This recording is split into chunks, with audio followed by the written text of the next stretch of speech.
একসময় যাদের রিপোর্টে কাঁপত বিশ্ব, সেই হিন্ডেনবার্গ রিসার্চ হঠাৎ করেই বন্ধ হওয়ার ঘোষণা। আদানিদের বিরুদ্ধে বিস্ফোরক রিপোর্ট তুলে ধরার পর হঠাৎ কী এমন ঘটল যে সংস্থার নামেই তালা ঝুলিয়ে দিতে হলো? প্রশ্ন ঘুরপাক খাচ্ছে চারদিকে। নাথান অ্যান্ডারসন হিন্ডেনবার্গ রিসার্চের প্রতিষ্ঠাতা। তিনি নিজেই ঘোষণা করেছেন সময় হয়েছে সংস্থাটির দরজা বন্ধ করার। একটি সংক্ষিপ্ত পোস্টে নাথান লেখেন, হিন্ডেনবার্গের সঙ্গে আমার অভিজ্ঞতা রোমাঞ্চকর ছিল, কিন্তু এবার সময় হয়েছে নতুন কিছু শুরু করার।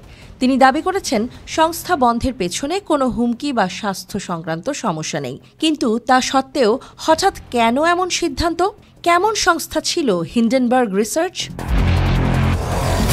2017 সালে প্রতিষ্ঠিত এই সংস্থা ছিল এক ফরেনসিক আর্থিক গবেষণা প্রতিষ্ঠান। তাদের লক্ষ্য ছিল অর্থনীতিতে মানবসৃষ্ট বিপর্যয় রোধ করা। সংস্থাটি শেয়ারের কারচুপি, আর্থিক দুর্নীতি এবং অব্যবস্থাপনার মতো বিষয়গুলিতে নজরদারি চালাত। এই সংস্থার নাম এসেছে 1937 সালে ধ্বংস হওয়া জার্মান বিলাসবহুল বিমান হিন্ডেনবার্গ এয়ারশিপের নাম থেকে। সেই বিপর্যয়ের মতোই আর্থিক দুর্নীতিগুলোকে বিপজ্জনক হিসেবে তুলে ধরতে চেয়েছিলেন নাথান। আদানি কাণ্ডে বিশ্বজোড়া আলোড়ন। 2022 সালে হিন্ডেনবার্গ প্রকাশ করে একটি রিপোর্ট, যেখানে ভারতের ধনকুবের গৌতম আদানির গোষ্ঠীকে অভিযুক্ত করা হয় শেয়ার কারচুপির অভিযোগে।